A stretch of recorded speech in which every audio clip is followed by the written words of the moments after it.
This is the Market Your Business Like a Pro podcast, episode 20.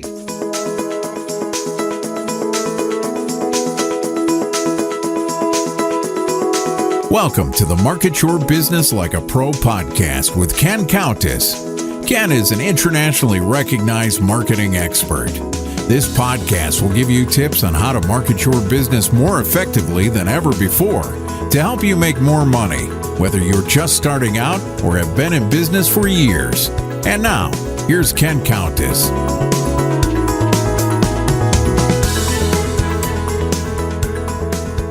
So hi, this is Ken, and this is the Market Your Business Like a Pro podcast. If you're a regular listener to the podcast, you know we talk about lots of different aspects of marketing. And today I want to focus on content marketing. We throw the term around a lot. Not everybody really knows what it really is.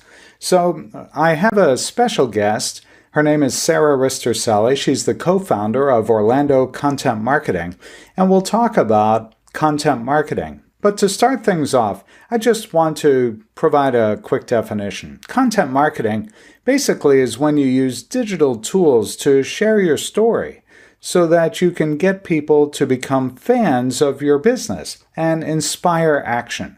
And content marketing includes lots of different areas: blogs, social media posts, ebooks, e-newsletters, and so on. But it's not a sprint, it's a marathon. Slow and steady really wins the race when it comes to content. We'll talk a little bit about blogs. We'll talk a little about publishing. The bottom line on content marketing is you have to be strategic and consistent. It takes about 6 months or so to develop a practice, and maybe as much as a year and a half to really get the kind of interaction that you're looking to get. And so much of this, because it's web-based, so much of it is dependent upon you being found on the web. And on that note, your website isn't a glorified business card. It's something that should be interactive and meaningful and continually updated. And one of the ways you do that is by publishing content on a pretty regular basis. You want to get people to your website and then actually do something. So with that, let me take a moment and introduce Sarah Risterselli. Sarah is the owner of Orlando Content Marketing, and we've known each other for several years. I think I met Sarah back around 2010, and since that time, she has launched this business, is amazingly successful, and so I asked her to spend a few minutes with me today to help our listeners learn a little bit more about content marketing, some do's and don'ts. And so I'm just delighted. Sarah, welcome to Market Your Business Like a Pro.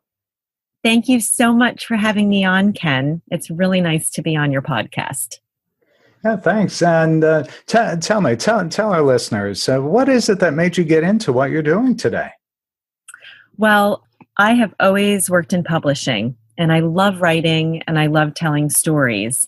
And I used to be in the magazine publishing business. I was a magazine editor for 10 years, and I started getting more and more interested in digital communications. And at that time, magazines weren't really crossing over into the digital realm the way that they are now. So I taught myself how to customize a WordPress template, which is a really simple task, but for me, it was getting me started on something that I hadn't done before. And then I started thinking about the content that you need to have on a website to attract your audience and to keep them there. And one thing led to another, and I started getting some freelance clients that I provided those kinds of services to. Search engine friendly copy that's really well written, journalism quality, that's at the same level that you would find in a magazine, but still optimized for SEO. And I enjoyed having those types of freelance clients. And then a friend of mine took me to lunch one day, and she has the exact same skill set I do. Her name's Anna Powers. And she said, I think this is a business. I think we should start a business. And that was very exciting to me. I hadn't thought about being an entrepreneur before that, or not much anyway. And I decided, yeah, this is something I wanted to do. So we did. We started our business on April 1st, 2014 is when we when we got started. So you're another accidental entrepreneur. I am. I absolutely am. And I know that's your story too. Yeah, it is, and I love hearing other people's stories. Especially when they become as successful as you are. It just helps people understand that number one, and there really are options out there. But the other thing too is that there's so much talent, so that if you're in a business and you need help marketing your business, there are people like you that can actually help somebody who doesn't have the skill set. I mean, the skill set you've got is something that's so treasured by so many people.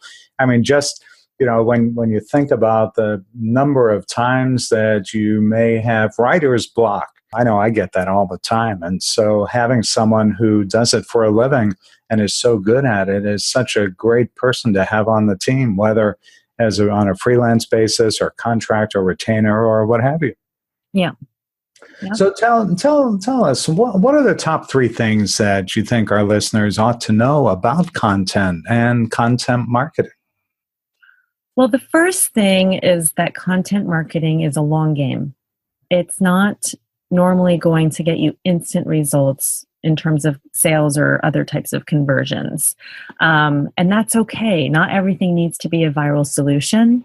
And I'm very upfront with my clients about that when they first sign on with me, that if they're looking for a major turnaround within a couple of months, my services in providing content for use for marketing on the web are not going to get them that kind of turnaround. It's more slow and steady growth.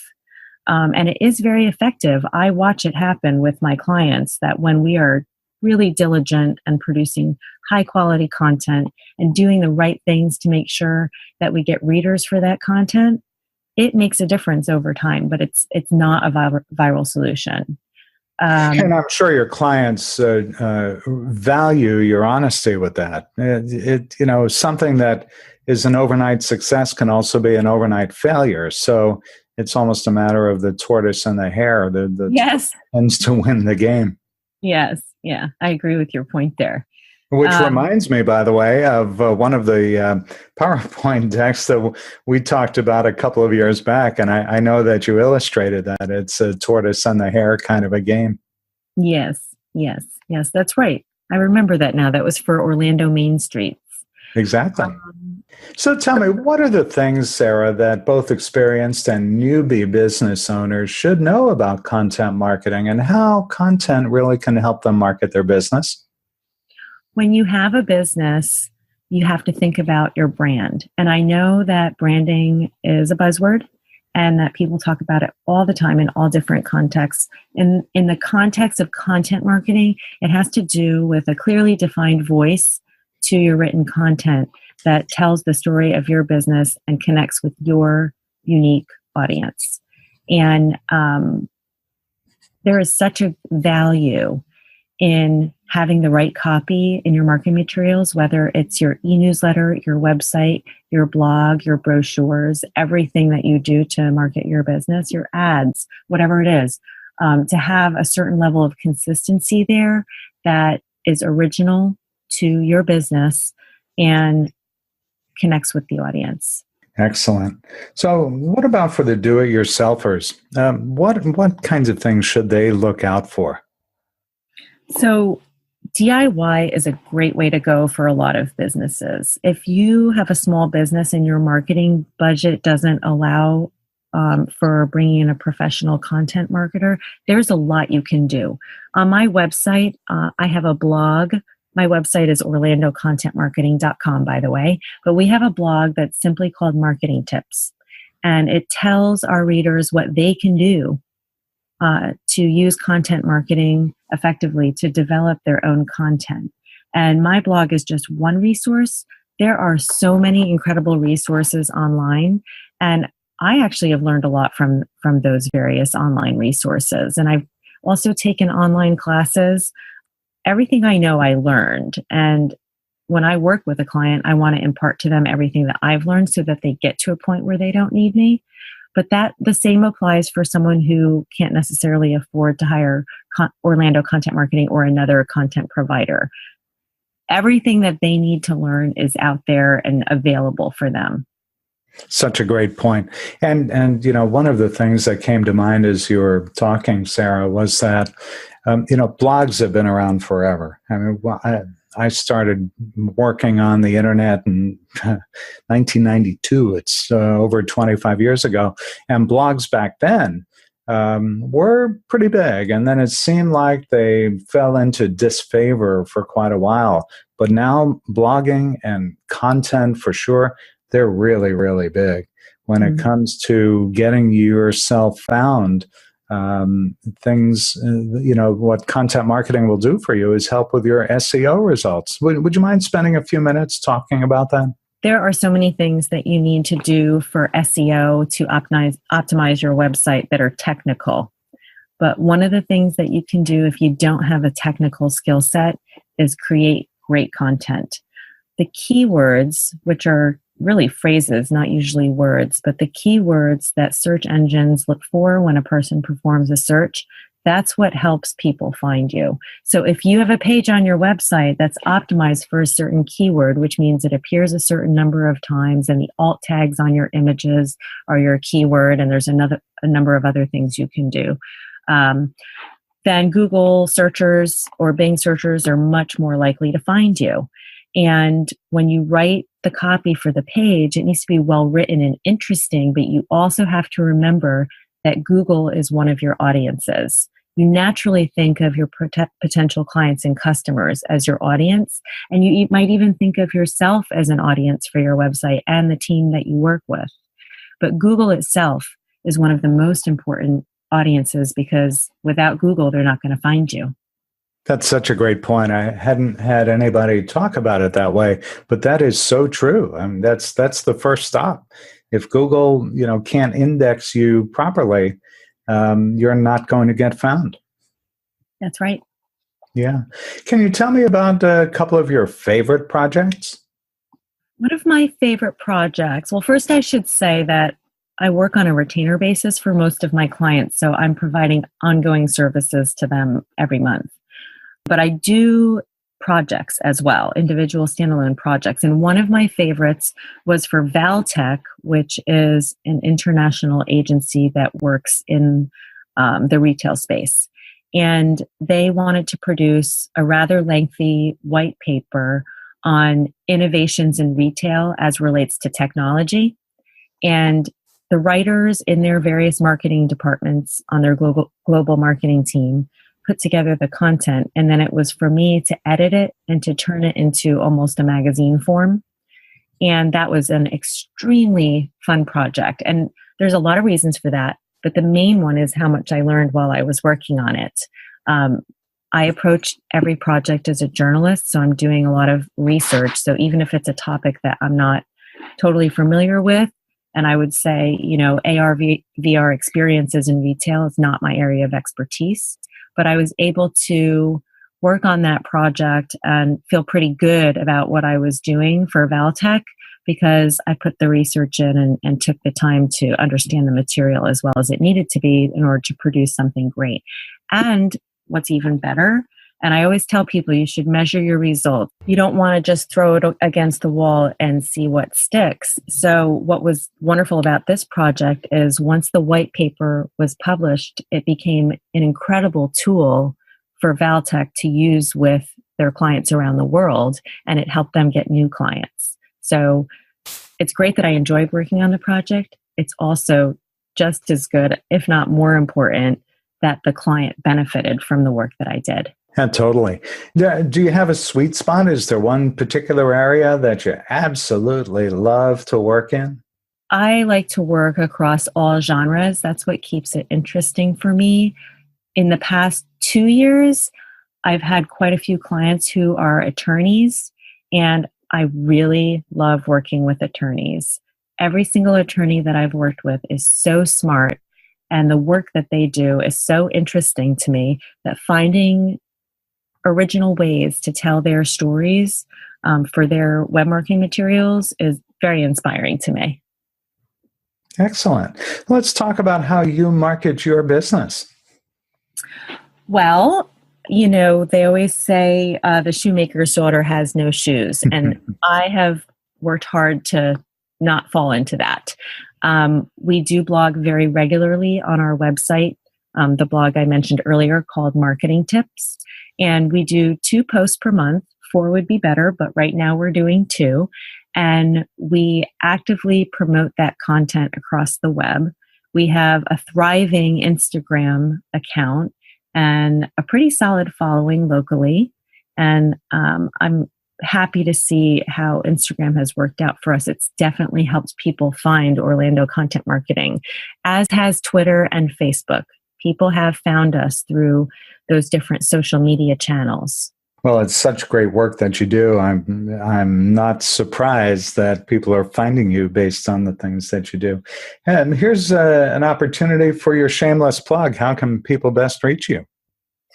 You can reach me by emailing sarah@orlandocontentmarketing.com, or you can call 407-461-4368.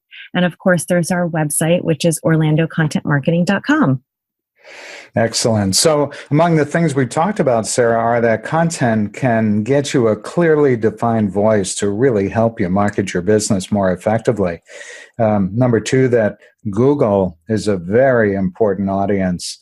And many people tend to overlook that if you're not being indexed by Google, you're probably not going to be found. And the same could be said for Bing as well.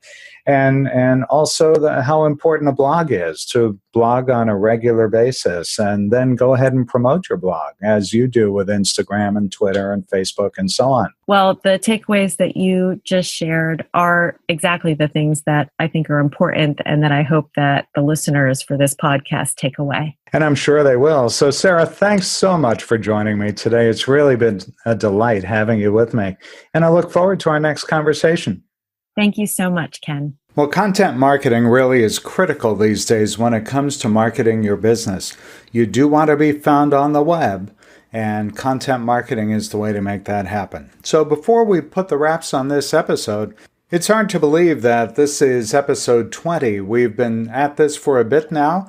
We're attracting a great audience. I want to thank you for listening, and hopefully you're sharing this podcast with people you know. Over the 20 episodes, we've covered a wide variety of subjects, including email marketing, LinkedIn, Facebook, sales, digital marketing, podcasting, segmentation, websites, PR. We have a series of interviews that are also lined up for future episodes. And if you're relatively new to the podcast, let me give you a quick rundown of what we covered in the first 20 episodes. Episode 1 was essentially a preview. Episode 2 was, are you getting the most out of email marketing? Episode 3 was using LinkedIn to energize your business. Episode 4 was making more money by measuring your marketing and checking out your campaign results. Episode 5 was called Rock Your Marketing with Facebook. You can find our podcast on iTunes, on Google Play, on our website, which is thecountessgroup.com, also on marketyourbusiness.co, and just look for the podcast tab. And so you can listen to it on any device, anywhere, anytime. Episode 6 was the 7 don'ts of email marketing, how to look great in the inbox. Episode 7 was going from zero to millions of dollars. Episode 8 was the secret to hitting a home run with digital marketing. Episode 9 was the secrets of successful podcasting. Episode 10, how expert sales trainers are marketing their business. You can find us just about anywhere on the web. We have a lot of content that goes out pretty much on a weekly basis. If you follow us on Facebook, it's facebook.com/thecountessgroup. We'll announce that there's a new podcast there. Episode 11 was how to be a better marketer of your services, an interview with author, speaker, and coach Michael Katz. Episode 12 was on targeting your marketing to get you more out of your marketing dollars. As you know, if you follow the Countess Group, we don't believe in spray and pray marketing. That's really expensive and doesn't get you very good results. Episode 13 was about the all-new LinkedIn. Episode 14 was why should I use market research? That, by the way, to date has been the most popular podcast we've had in terms of the number of downloads. Episode 15 was How to Have a Website That Really Rocks, an interview with Joe Davis. If you haven't already done so, make sure you go to our website and sign up for our email list. You'll be able to get weekly emails from us that bring you up to date on the latest information you need to know to market your business. Once again, that's on our website. Go ahead and click the Join My Newsletter button. Episode 16 was talking about how a client has reached $1 million in revenue only using email marketing. Episode 17 was Getting Your Message Out with PR. It's an interview with Will Wellens. Episode 18, we did another version of Rock Your Marketing with Facebook. Hey, there are 2 billion people using Facebook. You need to learn how to use it to market your business. Episode 19, Hot New Reasons to Use Email Marketing. The state of the art has changed yet again. Brand new features are out, and you should be capitalizing on them.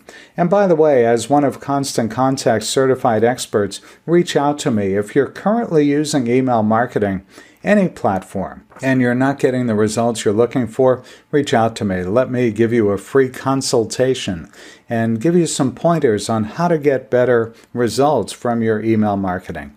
And then once again, this was episode 20, all about content marketing with our guest, Sarah Rister-Sally. So thanks for joining us today, and I look forward to having you listen to and perhaps download and share our next podcast. Send me an email and let me know what you're thinking. We'd love to get your thoughts, your feedback, suggestions on future episodes, and maybe you'd like to be a guest on the podcast too. So send an email to me. It's info@thecountessgroup.com. info@thecountessgroup.com. Thanks again. We'll see you soon. Thanks for listening to the Market Your Business Like a Pro podcast with Ken Countess.